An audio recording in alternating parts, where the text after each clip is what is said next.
Non-binary daughter wanted me to use different pronouns every day based on her gender identity, but now she's 18, pregnant, and blaming me. My daughter came to me at 16 and said she was non-binary, but only sometimes. Like, some days she would feel more male than female and some days she would feel like neither. She wanted me to ask her every day what day it was and then refer to her as that pronoun of the day. I told her that wasn't going to fly. Growing up, I spent a lot of time on LJ, LiveJournal, during the old Bun Self and Zen Self Zero Self days. People who think this is new to this generation are fooling themselves. I told her that I would call her the pronoun she wanted, and do my best to remember it day to day, but she was going to have to tell me what she wanted for that day. I wasn't going to play a daily guessing game. This went on for about a week or two until she finally seemed to grow tired or bored and just said I could call her her. Though she still identifies as non-binary. Fine. At least when it was going on she wanted she, he, or they. I'm sorry but I couldn't have done fox self/fox them with a straight face. So that's the pronoun story and looking back where I think things started to go off the handle. Here's my real question. My daughter is now 18, pregnant, and seems to have lost her goddamn mind. Or I'm an asshole. You choose. This year has been a struggle. She wanted to take a break year before she goes to community college, but can't keep a job. Apparently, retail situations are too phobic against her non-binary state. My child looks/acts/dresses exactly as a young adult female BTW. When I ask how people are being phobic against her, she gets as prickly as a cactus so I really don't know the details. She's been through 4 or 5 jobs this year, quit all of them. She won't consider call centers that aren't face-to-face because she doesn't like to talk on phones, and is apparently looking for a remote job without any luck. He's been unemployed since Thanksgiving. She quit her last job on Black Friday, in fact, and I was on the verge of laying down the law, telling her she either needs to go to school this upcoming semester full-time or get a full-time job or move out with her friends. But now she's come to me and she's 5 months pregnant. She's very angry at me, says it's my fault because, this is where I might be the asshole. I called her a little idiot. We don't use that sort of language in my house, and I never call people names, especially my own child, but at that moment I could just see red. The hormone thing is a non-issue emo because this is the first time I ever heard of her wanting hormones. What was I supposed to do? Go back in time? As for the birth control, it's also the first time I'm hearing anything about this. There are non-pill options that don't have estrogen. If that was her want, all she had to do was ask and I would have driven her to the doctor myself. Or she could have taken the car she has and done it. She has her own medical card, even. Though to be fair, I don't know how she would have managed the copay without a job. I know for a fact her old high school gave out free condoms like candy because her friends were always giggling over flavored sample packs and even blew a few of them up like balloons and left them around the house one time. She had all the birth control she could ever want and used none of it. It gets worse. We're way past the date of abortion. Again, I would have helped her if this had been her wish. We live in an abortion-protected state and can afford it. She's known she was pregnant since about 2 months and has come to think of her baby like a sibling. She expects me to raise it like it was mine. That this is my duty, in fact, because she says it is my refusal to accept her non-binary state that led to her being pregnant. So she was going to get a brother or sister and I was going to have another child. You can say my language grew sterner to versions of get your head out of your ass and congratulations, mommy, you have some hard decisions to make, and I said I would absolutely not raise her baby for her. She also refused to say who the father was. Now that I've cooled down, I'm really hoping she has a secret boyfriend. She does have some friends who were born male, but now also don't identify that way. We didn't even get there as I lost my mind when she said she thinks of her own baby as a sibling and wants me to raise it like my own child. She's locked herself in her room loudly wailing, I feel like crap warmed over. She's been in there for 12 hours, and as she has an attached bathroom, probably won't be coming out until she gets hungry. Considering it's been half a day I think she has snacks stored. I also don't know where to go from here. Being pregnant sucks and messes with your head, so I'd like to blame that and the fear she must be feeling, but, I have the bad feeling I either raised a spoiled brat or someone with an emerging personality disorder. So I need to know from people who aren't emotionally involved, and maybe some people who are more in tune with this whole non-binary thing than I am. What do I do to help while also making her responsible for her own child? How can I help my daughter except she must do basically the most feminine thing you can do, give birth and possibly breastfeed, while being sensitive that she's non-binary? Am I just a big asshole here?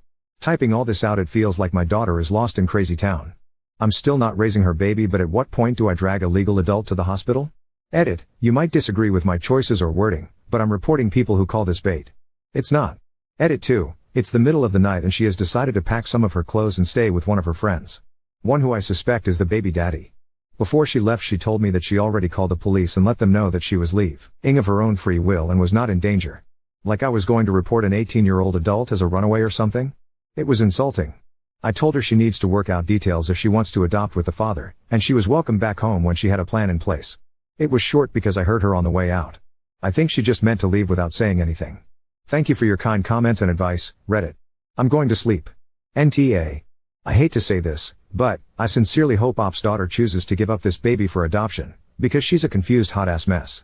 I don't blame Op for not wanting to step on the crazy train and raise this baby. Let's be honest, if Op says yes to raising this child as her own, it will be the first of several. Daughter won't take BC, so she will continue to have unprotected sex and get pregnant. She decided a couple years ago that she's NB, expected her mother to understand that and know everything about it, and is now rewriting history to blame her mom for her now being pregnant. My head is swimming, and she's not my daughter. There will be more babies. NB here, Op. You are so NTA. I feel sympathy for your kid because they sound like they are so confused, maybe have body dysphoria and are now facing a life-altering situation with no way out. They must feel so trapped. So they turn on you. It's easier for them to yell at and blame you instead of accepting responsibility. They are looking for a way out. We all keep changing and growing, and your kid is so young they seem to not know who they are yet, and now they have to face looking after a baby when they know deep down they can't even really take care of themselves. But my God, the thing they did that was really stupid was chucking BC away. That is actually wild. Your kid needs to learn the difference between gender-enforced stereotypes and actual biology. With biology, it unfortunately doesn't matter what gender you are, the biology doesn't care, it still works the same. They need to learn that and differentiate. Like I said, NTA Op. What a shit situation. I hope it gets better. I really do. NTA, your child is in fact a little idiot, with behavior that would be an absolute nightmare had you not been their parent. Also, birth control isn't a form of feminization, it's a form of responsibility when you're born in a body with a uterus and want to have sex that can result in pregnancy. I wish I had those words when she hit me with that one. I sort of sputtered for a few minutes. Oh man, this is a can of worms within itself. I wish I had better advice, but I feel for you in the position you are stuck in. The only thing I can think of is, referring to breastfeeding as chest feeding might make your NB daughter accept it more. But there's a whole other level of things you need to get through first. First and foremost, therapy, ASAP for your kid. Because she needs to get her head sorted out. Assuming you will just take this kid and raise it for her is problematic to say the least. And she's got a deadline coming obviously, so therapy ASAP. Also appointment for pregnancy checkups ASAP. Has she had any? An unmonitored pregnancy can lead to complications. You might also be able to get her a social worker to go through pregnancy checkups, birthing extra. Your kid needs a big sit-down conversation about accountability for your own actions. And about how she might feel like part of your actions lead to this. There was also many choices she could have made to prevent this, that she chose not to. And at the end of the day, it was her choices that led to this, not you. Thanks for this tip. I've written it down. The reason I mentioned she was NB because using breast instead of chest is the exact type of thing to send her into a pissy fit when she's in the wrong mood. I know this may sound like a little thing, but she's always been, well, dramatic. Because it's the internet and things are anonymous, I'll admit that I am absolutely dreading pregnancy and afterbirth mood swings. Especially since it will all involve very womanly things in every intimate way. On top of the sheer stress of a newborn? Yes, I'm not looking forward to it at all, and I'm already preparing to endure the storms. Our conversation wasn't productive, it was an argument, and she's still not out of her room, but I don't think she has had any prenatal care.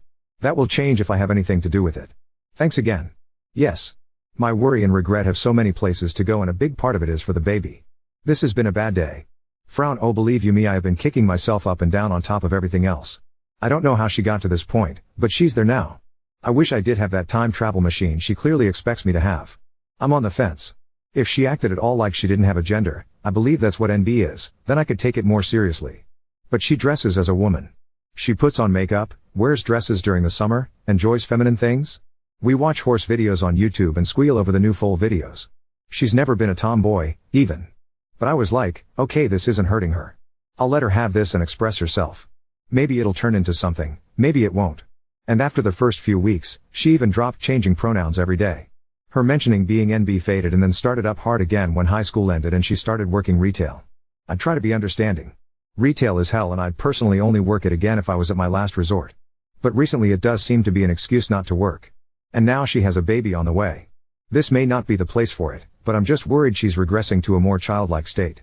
I don't know if she's struggling with being NB or if she's using NB as an excuse to shield herself from the world. I guess the internet won't know, but I'm just flat out worried. Update 1. Daughter finally unblocked me. She and the person who got her pregnant wanted to talk to me at a public place. We chose IHOP. Although I suspected I knew who her lover was, I was disappointed to find out because they have been a part of my daughter's friend group since high school and was the only one I ever had a problem with and kicked out of my house. They are trans now, but 2 years ago the friend group was watching a movie in the living room, and every time I'd pass by, he then, would lock eyes with me and make really obnoxious, loud, orgasm sounds like that scene in Harry Met Sally. I told him to knock it off and grew sterner when he did it again. Then when I was in the kitchen, he somehow snuck up behind me and was miming jack-off movements with his hand. I turned around and caught him at it. He was still fully clothed, but it was startling and freaky. I kicked him out. So now I'll just call them sperm donor because that's what they are. I'm still calling my daughter and she because I still haven't been told not to by her otherwise. So get off my case on that. Anyway, the IHOP meeting was a shit show. Sperm donor sat with my daughter and went on the attack. Sperm donor's points were, so apparently even though I'm an abusive monster, a bad mother, and so on, I'm even worse for not taking in their baby. At least no one suggested that I raise it like my daughter's sister anymore. That might have been my daughter's thought on it. Sperm donor did most of the talking while my daughter just sat and glared at me, nodding along. It was kind of a whirlwind. Sperm donor pounded the table a few times, and even the waiter knew not to bother us after drinks, lol. I'm surprised we weren't asked to leave. There was a lot said, mostly by the sperm donor who really seemed to be steering the ship. I asked why sperm donor couldn't take care of the baby and sperm donor said their parents were even worse than me. I guess my daughter and sperm donor, taking care of the child they created is out of the question. I told them that I would not be raising their baby for them and that adoption is the best bet. They said that if I don't agree to raise it, they'll make sure I'll never see the baby ever. I won't raise their child for them. So that's that, I guess. I feel so many flavors of worried and angry and then worried all over again. I've been around the block and it's never a great sign when the person you're with makes an enemy of your family. That's what sperm donor has done by painting me as an abuser and failed mother who also won't take in their baby. Sounds like sperm donor has cut themselves off from their own family too. So I'm worried my daughter is in a very controlling relationship with someone who convinced her to stop birth control because they think hormones are too feminizing somehow and that she needs to be fixed. But they still want me to raise their baby. I'm angry that my daughter can just hear this crap and nod along like, yeah, that makes total sense. She is not stupid. I think she's love blinded. I'm sad and worried for the baby. A couple commenters suggested I wanted nothing to do with the baby because I wouldn't agree to raise it as my own. No, in a perfect world, I would want a normal grandmotherly relationship. Or at least know that the child is safe and has been adopted into a loving family. I don't care what my daughter does with her gender, or her body as long as she doesn't hurt herself. I want her to be in a happy relationship with someone who values her for who she is. Sperm donor kept using the word fix which I see as another terrible sign. It's bad all around. My house is empty. It feels like my adult daughter has run off to join up with some weird church/cult thing who tells her that up is down. That not using birth control and not getting an abortion and then expecting others to take care of the child is all a-okay. Oh, and that she's a problem and needs to be fixed. I texted her and said I would be there for her, but sperm donor was still not welcome in the house. I think I'm blocked again. She's a legal adult. I'm not sure what else I can do at this point. In my low points, part of me thinks maybe I should agree to take the baby and then immediately make sure it's adopted into a loving home. But I get the feeling that sperm donor won't make that easy, and right now my daughter does what he says. Also, I'm not sure if that plan is even possible. It sounds Hollywood. I have an appointment to speak with a counselor, but the soonest I could get is April. Some of my friends think I should take the baby in either to get them away from the parents or because they think it's my duty, or both. The only silver lining in this was that they both seem sober. I don't think there's drugs involved. Am I reading this wrong? Am I the asshole here? For your safety, I would change the locks and put up camera. Sperm donor seems unhinged. I'm a firm believer in better safe than sorry. This baby will be used as a pawn in his never-ending psychodrama. If they do not and cannot raise their baby, the best solution is adoption. Otherwise, the father will make your life a living hell. NTA I couldn't figure out a polite way of saying this, but yes. That is my suspicion if I take in their baby. Sperm donor implied it would be temporary while earlier my daughter said it would be permanent. I think sperm donor will refuse to sign over paperwork when the time comes or try to leverage it in some way. NTA also it sounds like your daughter is in an abusive relationship with this person. Sorry your daughter has been brainwashed by this crazy person. I would definitely contact this sperm donor's family and if they seem sane warn them about how crazy both have spoke to you. That is my fear, and not a bad idea to contact sperm donor's parents. This has all happened so far, I feel like I'm in shock and I'm very worried. Pretty wild that a trans person is saying abortion is a sin. None of this is anything like what you're going to hear from any healthy LGBT community, who are quite careful to make sure not to support people in delusional or antisocial behavior. Definitely get therapy. Sounds like your kid has some serious mental health problems if they're being influenced by whatever wackos put these ideas into their head. You're going to need support in coping with this madness. NTA by a country mile. You are in no way abusing your kid by refusing to take responsibility for their bad choices. Thank you and yes, I don't want to minimize my daughter's role in it but the hard anti-abortion thing surprised me too. A lot of what they said contradicted itself. It felt like I was sitting across from two people who were in their own wacko bubble. I know it's not a LGBT thing. I wish someone from their community would knock some sense into them, if it's even possible at this point. Update 2. I have not seen or heard from my daughter since the last meeting, And I believe she has changed her phone number. Our community isn't a large one, and I have heard through the grapevine she is staying with a sperm donor in one of the homeless camps out in the woods. As this is a haven for drugs and sex trafficking, this is a further concern. From what I've heard, she is pregnant. Myself and a few friends and family members have driven through the camp area a few times on the lookout for her, but it's very large and there aren't exactly marked roads. Also, recently other people have been shot at while walking their dogs around there, or riding ATVs, so every time we go, it's a risk. So that's it. I'm stuck hoping she's safe and under some kind of shelter. There are a lot of plywood houses and broken down RVs out there, and waiting to hear news when she has the baby. Yes, CPS and the local police are aware of my concerns. I'm worried the child will be born addicted to drugs because I don't know anyone who doesn't live out there who isn't a meth head. Thanks for your concern, all. I'm unsure what I'll do when the baby is born.